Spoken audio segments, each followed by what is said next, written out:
I hope कि इस online study के थ्रू आप अपने अपने घरों में अच्छे से पढ़ाई कर रहे होंगे, अपनी पढ़ाई को बिल्कुल डिस्टर्ब नहीं किया होगा आप लोगों ने, और कंटिन्यूसली जो भी क्लासेस आपको अवेलेबल हो रही हैं और जो भी टॉपिक्स आपके कवर हो रहे हैं आप उनको लर्न कर रहे हैं, रिवाइज कर रहे हैं। अगर आप नहीं भी कर रहे हैं तो आप प्लीज़ एक बार, जो बच्चे इस ऑनलाइन स्टडी से नहीं जुड़े हैं, कुछ बच्चे जो रह गए हैं, आप उनको भी इन्फॉर्म कीजिए कि वो सारे बच्चे इकट्ठे हो जाएं और एक साथ होकर इन क्लासेस के थ्रू है जो अपनी पढ़ाई को कंटिन्यूसली जारी रखें। आज हम अपना एक नया टॉपिक लेके आए हैं बच्चों, जिसका नाम है मिनरल न्यूट्रिएंट्स ऑफ प्लांट्स। ये बहुत ही स्पेशल है और इंटरेस्टिंग है। स्पेशल इसलिए है क्योंकि हम एक्चुअली एग्रीकल्चर के स्टूडेंट्स हैं और प्लांट्स के बारे में पढ़ रहे हैं। बिना प्लांट्स के ये प्लांट्स हैं जो हमारी बुक हैं, हमारे इस जो स्टडी, जो कुछ भी स्टडी हम करते हैं वो प्लांट्स के ऊपर स्टडी करते हैं, और इस पूरे वर्ल्ड को जो लाइफ आप देख रहे हैं वो लाइफ जो है वो प्लांट्स के कारण ही है। हमारे लिए प्लांट्स इसलिए स्पेशल हैं क्योंकि हम निरंतर इनके साथ रहते हैं। ये हमारा स्टडी एरिया है, हमारे क्लासरूम है, हमारे फ्रेंड्स हैं, सब कुछ है हमारे। इनके बिना हमारी स्टडी बिल्कुल ज़ीरो है, शून्य है। इनके बिना हम पढ़ाई नहीं कर सकते। हमने लास्ट ईयर टॉपिक्स में पढ़ा था कि प्लांट्स कैसे खाना बनाते हैं, कैसे सांस लेते हैं, कैसे जिंदा रहते हैं, इनके बारे में हमने स्टडी कर ली। फोटोसिंथेसिस में आपने पढ़ा कि प्लांट्स कैसे खाना बनाते हैं। रेस्पिरेशन में आपने पढ़ा कि उस जो खाना बना उससे वो कैसे एनर्जी उनको मिलती है। आज हम पढ़ेंगे कि ये जो खाना बनाते हैं वो खाना कैसे बनता है और कौन कौन से कंपोनेंट्स से मिलकर बनता है। ठीक है, आप सभी को ध्यान है कि फोटोसिंथेसिस में हमने लास्ट कार्बोहाइड्रेट बनाया था। कार्बोहाइड्रेट का जो फॉर्मूला है आप सभी को याद होगा, C6H12O6। ठीक है, आई थिंक एक भी बच्चा ऐसा नहीं है पूरी क्लास में जिसको कम से कम ये फॉर्मूला याद नहीं हो। अब आप थोड़ा गौर कीजिए कि जो C6H12 और O6 है किस किस से मिलकर बना है, कार्बन, हाइड्रोजन, ऑक्सीजन। हमने ये प्रोसेस तो पूरी पढ़ ली कि ये जो कार्बोहाइड्रेट या ग्लूकोज है ये कैसे बना, बट ये कार्बन कहाँ से आया, ये हाइड्रोजन कहाँ से आया, ये ऑक्सीजन कहाँ से आया। यानी ये सारी चीज़ें जिनसे मिलकर प्लांट्स अपने ऑर्गेनिक फूड को बनाते हैं वो किसके कॉम्बिनेशन से बनता है, ये बनते हैं इनऑर्गेनिक एलिमेंट्स के कॉम्बिनेशन से। यानी अकार्बनिक तत्वों के मिलने से कार्बनिक तत्व बनते हैं। ये कार्बन अपने आप में एक इनऑर्गेनिक एलिमेंट है, हाइड्रोजन इनऑर्गेनिक एलिमेंट है, ऑक्सीजन है, ऐसे बहुत सारे एलिमेंट्स जो कि इस दुनिया में, इस पृथ्वी पे, हवा में, एयर में, हर जगह इनऑर्गेनिक एलिमेंट्स हैं जो अलग अलग तरीके से कंबाइन होके अलग अलग तरह के सब्सटेंसेस बनाते हैं, विटामिन्स बनाते हैं, कार्बोहाइड्रेट बनाते हैं, प्रोटीन्स बनाते हैं, फैट बनाते हैं, यानी इनऑर्गेनिक फूड का निर्माण करते हैं।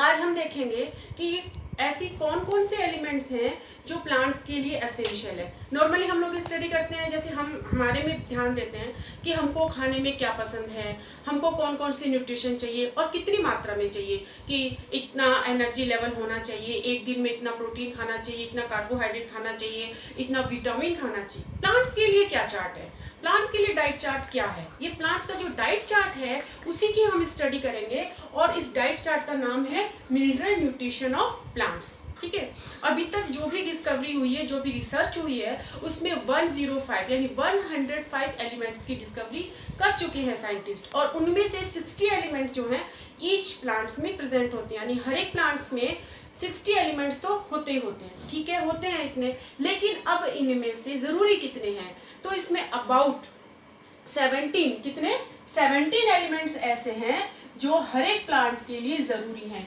कहने का मतलब ये है कि जो 105 एलिमेंट्स की खोज या तत्वों की खोज हो चुकी है, उनमें से 60 एलिमेंट्स प्लांट्स में प्रेजेंस होते हैं, उनमें से भी 17 एलिमेंट्स या 17 तत्व ऐसे हैं जो प्लांट्स के लिए बहुत एसेंशियल है, बहुत ज़रूरी है। भाई क्यों, ये क्यों एसेंशियल है, क्यों ज़रूरी है, 17 ही क्यों है, क्या कोई क्राइटेरिया है या कोई ऐसा बेस है जिससे हम ये कह सकें कि वाई 17 एलिमेंट्स क्यों। तो इसके लिए आप 1 मिनट के लिए सोचिए कि ऐसे इनमें क्या खास बात होनी चाहिए कि इस 17 एलिमेंट्स को हम एसेंशियल एलिमेंट्स का नाम दिया है। इनको 17 को किसका नाम दिया है, एसेंशियल एलिमेंट्स का। ये एसेंशियल एलिमेंट्स क्यों हैं, थिंक 1 a सेकेंड। अगर मैं आपकी क्लास ले रही होती तो इस क्वेश्चन का रिप्लाई मैं आप ही लोगों से लेती, बट कोई बात नहीं, आप अपने मन में इस रिप्लाई को रिवाइज कीजिए और मैं आपको इसका रिप्लाई दे रही हूँ। आप लोगों के दिमाग में आया होगा कि हो सकता है ये 17 एलिमेंट जो हैं वो किसके लिए, अपने सर्वाइवल के लिए जरूरी होगा, इनके बिना ये प्लांट सर्वाइव नहीं कर पा रहे होंगे। This is right. ये 17 एलिमेंट्स ऐसे हैं, अगर ये किसी भी प्लांट्स की नॉर्मल ग्रोथ के लिए इनकी आवश्यकता या ज़रूरत है, अगर ये नहीं होंगे तो इनकी प्रॉपर नॉर्मल ग्रोथ नहीं होगी। दूसरा क्या बात होनी चाहिए, दूसरी बात ये होनी चाहिए कि अगर इनमें से एक भी एलिमेंट्स की कमी हो जाएगी तो इनमें कोई ना कोई रोग, कोई ना कोई डेफिशिएंसी हो जाएगी, जैसे कि हम में भी होती है कि भाई किसी भी प्लांट्स, किसी भी न्यूट्रिशन की कमी हो जाए तो जैसे कि हीमोग्लोबिन की कमी से, आयरन की कमी से, Fe एलिमेंट है, इसकी कमी से क्या हो जाता है, हीमोग्लोबिन हो कर डिजीज हो जाती है। ऐसे बहुत सारे डिजीज ऐसी हैं जिनकी कमी से हमको ये बहुत सारे डिजीज जो हैं वो हो जाते हैं। ठीक है, अब प्लांट्स में क्या है, तो दूसरी चीज की इनकी डेफिशिएंसी, अगर इनमें से एक की भी डेफिशिएंसी या एक की भी कमी हो गई तो इनमें बहुत सारी डिजीज लग सकती हैं। तीसरा कारण ये है कि ये जो 17 एलिमेंट्स हैं वो डायरेक्टली जो भी मेटाबॉलिक रिएक्शंस हो रही हैं उनमें अपना पार्ट रोल करते हैं, है ना, डायरेक्टली। जैसे कि अभी मैंने 2 मेटाबॉलिक रिएक्शन आपको पढ़ाई है, फोटोसिंथेसिस और एस्पिरेशन। दोनों मेटाबॉलिक रिएक्शन है, किस टाइप की है, photosynthesis is a anabolic metabolic reaction और aspiration is a catabolic metabolic reaction. Anabolic और कैटाबॉलिक का मैंने आपको what is catabolic, meaning of catabolic and what is the meaning of anabolic, क्या है इनमें। एनाबॉलिक रिएक्शन, मेटाबॉलिक रिएक्शन वो होती हैं जिनमें अलग अलग इनऑर्गेनिक सब्सटेंसेस आपस में कंबाइंड होके यानी जुड़ के किसी एक बड़ी चीज का, एक बड़े इनऑर्गेनिक फूड का या उसका निर्माण करते हैं, यानी बनाते हैं आपस में जुड़ के। और कैटाबॉलिक रिएक्शन में एक सबस्ट्रेट टूटता है, छोटे छोटे तत्वों में वापस अपने एलिमेंट्स में टूट जाता है। तो फोटोसिंथेसिस क्या थी, एनाबॉलिक मेटाबॉलिक रिएक्शन थी। ठीक है, क्योंकि हमने इसमें कार्बन, हाइड्रोजन, ऑक्सीजन, ये सारे इनऑर्गेनिक एलिमेंट्स आपस में जुड़ के किसका यहाँ पे निर्माण हो रहा है, कार्बोहाइड्रेट, ग्लूकोज का निर्माण हो रहा है। रेस्पिरेशन में क्या हो रहा था, रेस्पिरेशन में टूट रहा था, है ना, CO2 में टूट रहा था, कार्बन डाइऑक्साइड निकल रही थी, ठीक है, एनर्जी निकल रही थी, वाटर निकल रहा था। ठीक है, अब अपन अपने टॉपिक पे आते हैं कि भाई जो 17 एलिमेंट्स हैं ये इसलिए ज़रूरी हैं कि ये नॉर्मल ग्रोथ के लिए इनकी ज़रूरत पड़ती है, इनकी जो प्रॉपर मेटाबॉलिक, इनकी जो जितनी भी रिएक्शंस हो रही है उनके लिए इनकी ज़रूरत है। इनमें से अगर एक ही, अब एक चीज़ और आती है कि अगर मान लीजिए किसी भी प्लांट्स में मान लीजिए इसकी फास्फोरस की कमी हो गई, पोटेशियम की कमी हो गई, तो ऐसा नहीं है कि उस एलिमेंट्स की कमी को हम किसी दूसरे एलिमेंट से रिप्लेस करके किसी दूसरा एलिमेंट ज़्यादा देख के उसकी कमी को पूरी कर सके, ऐसा नहीं है। अगर कार्बन की कमी है तो हमको कार्बन ही देना पड़ेगा, अगर हमको फास्फोरस की कमी है तो हमको फास्फोरस ही देना पड़ेगा, उसकी जगह कोई दूसरा एलिमेंट दे के हम इनकी कमी को पूरा नहीं कर सकते। ये सारी चीज़ें जब किसी एलिमेंट के ऊपर अप्लाई हो जाती हैं तो वो फिर कहलाता है एसेंशियल एलिमेंट। तो जितने भी 17 एसेंशियल एलिमेंट्स हैं उनमें ये सारी चीजें इनके ऊपर अप्लाई हो रही है। ठीक है, तो ये है व्हाट इज न्यूट्रिशन या मिनरल न्यूट्रिशन। अब एक शब्द आता है मिनरल्स। ठीक है, मिनरल्स शब्द आते ही आपके दिमाग में पानी आ जाता है, एब्जॉर्प्शन आ जाता है, रूट्स आ जाती हैं, सोइल आ जाते हैं, क्योंकि आप सब लोगों को लोअर क्लासेस में पता है कि जो जाइलम होता है वो मिनरल्स और जल का जो एब्जॉर्प्शन है वो रूट के थ्रू करता है ना। तो व्हाट इज मिनरल न्यूट्रिशन, जितने भी 17 एलिमेंट्स हैं इनमें से जो एलिमेंट्स सॉइल में प्रेजेंट होते हैं उनको बोलते हैं मिनरल न्यूट्रिशन। मैंने यहाँ पे पूरा जितने भी आपके न्यूट्रिशन हैं उनको क्लासीफाई किया हुआ है, इनको एक एक करके अपन पढ़ते चले जाएंगे। ठीक है, तो और इस तरह के जो न्यूट्रिशन है उनको अपन कहते हैं मिनरल न्यूट्रिशन ऑफ प्लांट्स। सबसे पहले आप जो 17 एसेंशियल एलिमेंट्स हैं उनको हम 2 कैटेगरी में डिवाइड करते हैं, मैक्रो एलिमेंट्स और माइक्रो एलिमेंट्स। शब्द से आपको पता चल रहा है, मैक्रो मतलब कि ज्यादा मात्रा में।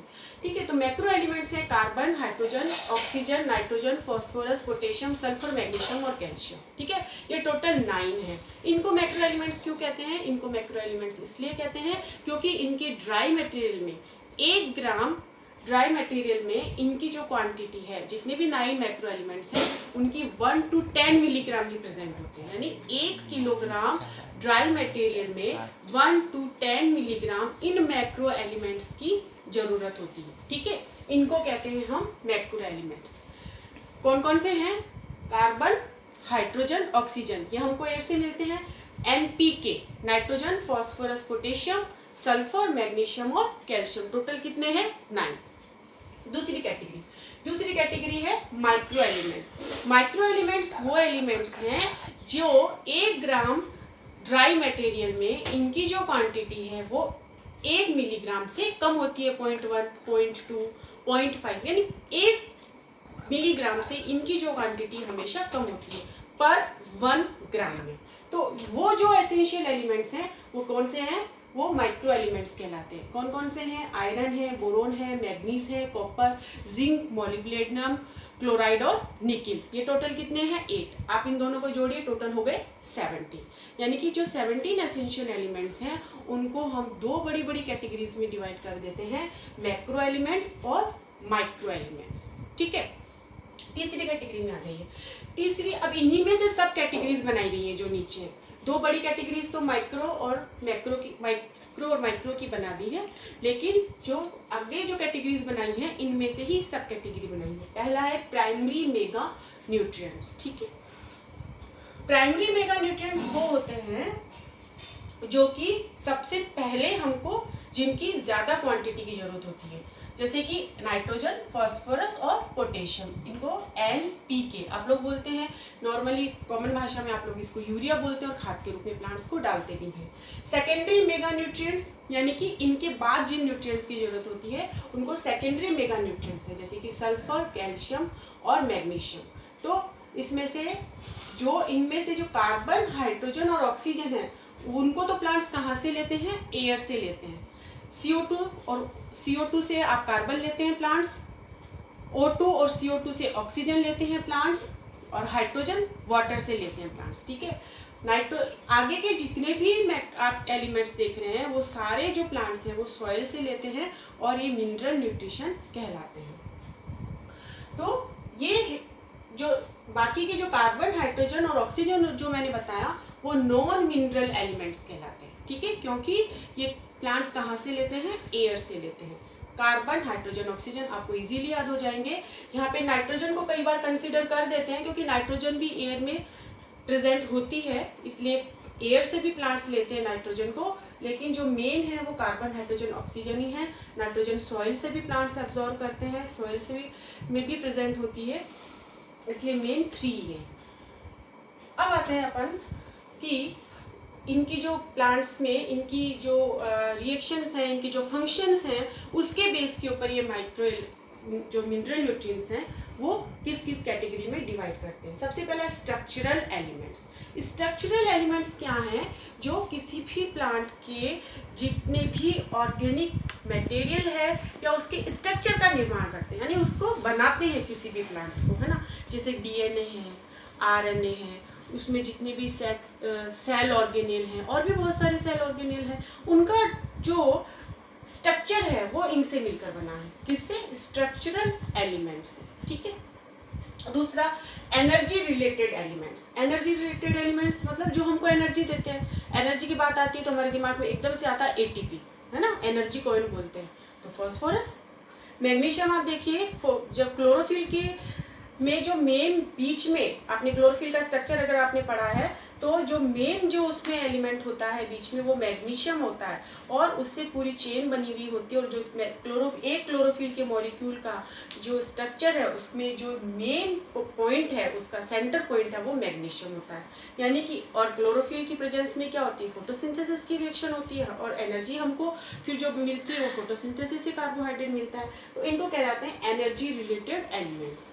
तीसरा है एंजाइम एक्टिवेटर, है ना। मैंने आपको केल्विन साइकिल पढ़ा दी, ग्लाइकोलिसिस पढ़ा दिया, पूरी क्रेब साइकिल पढ़ा दी। मैंने हर एक रिएक्शन में एंजाइम का नाम बताया। इस एंजाइम की प्रेजेंस में ये सबस्ट्रेट इस प्रोडक्ट में कन्वर्ट हो जाता है। मैंने ये लाइन बहुत बार बोली है और हर रिएक्शन में एरो के ऊपर मैंने एंजाइम का नाम आप लोगों को बताया है। वहाँ पे हमेशा कोई ना कोई आयन, मतलब सारी में नहीं लेकिन बहुत सारी रिएक्शंस में एक आयन भी ज़रूरी होता है। आपको मैं 2 एग्जांपल पूछ रही हूँ आज की क्लास के लिए। आपके पास 2 क्वेश्चन है मेरी तरफ से आप लोगों को। इन दोनों क्वेश्चंस को आप लोग मुझे अपने कमेंट के थ्रू बताएंगे कि फोटोलाइसिस जब होता है, फोटोलाइसिस किस में? प्लांट के नॉन साइक्लिक रिएक्शन में, नॉन साइक्लिक लाइट रिएक्शन में जो फोटोलाइसिस होता है वाटर का जल अपघटन, उसमें कौन सा आयन एसेंशियल होता है, कौन से आयन की प्रेजेंस में होता है। पहला क्वेश्चन ये है, आप मुझे उन आयन्स के नाम बताएंगे। दूसरा आयन ये है कि जब pyruvic acid acetyl coenzyme A, ये कौन सी है, गेटवे रिएक्शन है, इंटरमीडिएट रिएक्शन है, इस रिएक्शन में जो 5 कोफैक्टर मैंने बताए थे, 5 सहकारक बताए थे, उनमें कौन सा एक आयन था, कौन सा एलिमेंट था। ये 2 क्वेश्चन है, 2 रिएक्शंस में मैंने इन आयन्स की आपको पूछा है कि इनमें एक तो फोटोलाइसिस में कौन से आयन चाहिए होते हैं, और एक जब पायरुविक एसिड को एसिटाइल कोएंजाइम ए में कन्वर्ट होता है तो उसमें कौन सा आयन जरूरी होता है। ये 2 क्वेश्चन के आंसर मुझे आप सभी लोग बताएंगे, सारे स्टूडेंट्स बताएंगे। छठा है एंजाइम एक्टिवेटर, ये बता दिया। एंजाइम एक्टिवेटर जैसे manganese, magnesium, zinc, molybdenum, iron, Fe भी होता है इसमें, ठीक है। ये मतलब किसी भी, ये सारे आयन क्या करते हैं कि किसी भी रिएक्शन में, जब कोई भी रिएक्शन एंजाइम की प्रेजेंस में होती है तो उस एंजाइम के एक्टिव होने को ये श्योर करते हैं, यानी उस एंजाइम को एक्टिव करते हैं ये वाले आयन, ठीक है। इसलिए इनको एंजाइम एक्टिवेटर एलिमेंट्स कहते हैं, ठीक है। और नेक्स्ट है ऑस्मोसिस रिएक्शंस। ऑस्मोसिस रिएक्शन जैसे कि परासरण विसरण प्लाज्मा मेम्ब्रेन से, जब एक एलिमेंट्स एक सेल से दूसरी सेल में जाता है, ठीक है, दूसरी सेल से तीसरी में जाता है, यानी कि जब अणुओं का अपगमन होता है, आना जाना होता है, उसमें कौन से एलिमेंट्स, मोस्टली पोटेशियम है, क्लोराइड है, और कभी कभी सोडियम भी। नॉर्मली पोटेशियम और क्लोराइड आयनिक एलिमेंट्स ही काम में आते हैं, इसलिए इनको ऑस्मोसिस रिएक्शंस भी बोलते हैं, ठीक है। तो ये मेन मैंने रिएक्शन आपको क्लासीफाई करे हैं, आपको समझाए हैं, अब समझ में आ गए, ठीक है। हमको पता चल गया, इंट्रोडक्शन ले लिया, अब हम इनको लर्न कैसे करें, ठीक है, इनको याद कैसे करना है। आप जब आप इनको पढ़ने बैठते हैं, जब इनको याद करने बैठते हैं तो आप लोग कंफ्यूज हो जाते हैं। कंफ्यूज कैसे हो जाते हैं, ये सारे मिक्स हो जाते हैं, उसका उसमें याद कर लिया, उसका उसमें याद कर लिया। ऐसा कब होता है, जब आप इनको रटते हैं। तो प्लीज़ आप नहीं रटें, क्योंकि आप फिर से अब रटेंगे माइक्रो एलिमेंट्स ये वाले, तो आप फिर से भूलेंगे। आप इनको एक बार याद कीजिए। देखिए, macro elements carbon, hydrogen, oxygen आपको पता है बहुत ज़्यादा मात्रा में चाहिए, और ये क्या है, नॉन मिनरल एलिमेंट्स हैं, ये मैक्रो एलिमेंट्स हैं। NPK आपको एकदम से याद हो जाएगा, एक साथ याद कर लीजिए, कार्बन, हाइड्रोजन, ऑक्सीजन को एक साथ याद कर लीजिए, और NPK को एक साथ याद कर लीजिए, आप लोग बिल्कुल नहीं भूलेंगे। लास्ट के 3 ही बचे हैं, मैग्नीशियम, कैल्शियम और सल्फर, ठीक है। तो ये मैक्रो एलिमेंट्स इस तरह से आपको याद हो जाएंगे। लास्ट के बचे हुए जितने भी एलिमेंट्स हैं, नॉर्मली ये वही एलिमेंट्स हैं जो बार बार कॉमनली आपकी आंखों के सामने आते जाते हैं। जो रेस्ट एलिमेंट बच गए हैं वो सारे माइक्रो एलिमेंट्स हैं। आयरन है, बोरोन है, मैग्नीज है, कॉपर है, जिंक है, मॉलिब्लेडनम है, क्लोराइड है, निकिल है, ये सारे जो है वो माइक्रो एलिमेंट्स में आ जाएंगे। प्राइमरी मेगा न्यूट्रिएंट्स आपको अच्छे से याद हो जाएंगे, NPK है। नॉन मिनरल एलिमेंट्स आपको पता ही है, जो एयर से प्लांट्स लेते हैं, कार्बन, हाइड्रोजन, ऑक्सीजन। और स्ट्रक्चरल में जो स्ट्रक्चर का डेवलपमेंट करते हैं, एनर्जी रिलेटेड हैं, आपको याद ही है, फॉस्फोरस ATP में आता है, मैग्नीशियम। एंजाइम एक्टिवेटर मैंने आपको बताया, ये सारे एंजाइम की रिएक्शंस के लिए जरूरी है, आपको याद हो जाएंगे। यानी कि इन नाम के बेस के ऊपर आप इनको याद करिए, तब आप इनको बिल्कुल, आपका मिक्सचर नहीं बनेगा, आपका बिल्कुल कंफ्यूजन नहीं होगा, और ये कभी भी एक दूसरे में मिक्स नहीं होंगे। मतलब पहले आप इसको नाम हेडिंग्स को याद करिए और फिर इन एलिमेंट्स को याद कीजिए। ये 3 टर्म मैंने एक बार आपके साथ में, क्योंकि आप एग्रीकल्चर के स्टूडेंट हैं इसलिए आपको एक बार मैंने अलग से स्पेशल बनाई है आपको बताने के लिए। हाइड्रोफोनिक्स वो खेती होती है या प्लांट्स का वो होते हैं जो कि न्यूट्रिएंट्स को पानी में डाल दो बस और प्लांट को डाल दो, यानी न्यूट्रिशन का घुला हुआ पानी, उसमें जब प्लांट्स को ग्रो करते हैं उसको हाइड्रोफोनिक्स बोलते हैं। सैंड कल्चर उसको बोलते हैं जब कोई भी ऐसी मृदा या ऐसी सोयल है जो कि उपजाऊ नहीं है, उसमें आप एलिमेंट्स मिला दीजिए, मिनरल न्यूट्रिशन मिला दीजिए, उसमें प्लांट्स ग्रो कर लीजिए, उसको सैंड कल्चर बोलते हैं। एरोफोनिक्स वो हैं जिसमें कि आप पानी के बिना सिर्फ न्यूट्रिशन के अंदर जो है आप इन प्लांट्स को ग्रो करते हैं एरोफोनिक्स के अंदर, ठीक है। तो जैसे स्प्रे के थ्रू प्लांट्स लगा हुआ है सॉइल में आपको न्यूट्रिशन नहीं डालने की ज़रूरत है। आपने एक घोल बनाया है न्यूट्रिशन का और उसको स्प्रे के थ्रू जो है आप गमलों में देते हैं, तो उसको बोलते हैं एरोफोनिक्स। ठीक है, ये 3 टर्म आपके लिए हैं कि किस तरह से अलग अलग इन जितने भी न्यूट्रिशन है, मिनरल न्यूट्रिशन को आप अलग अलग तरीके से कैसे प्लांट्स को दे सकते हैं। ठीक है, ये है आपकी आज की क्लास। इस क्लास को बिल्कुल इंटरेस्टिंग वे में पढ़ेंगे। ये क्लास आपको बहुत अच्छे से याद होगी, आप इसमें बिल्कुल भी कंफ्यूज नहीं होंगे। Okay dear friends, thank you.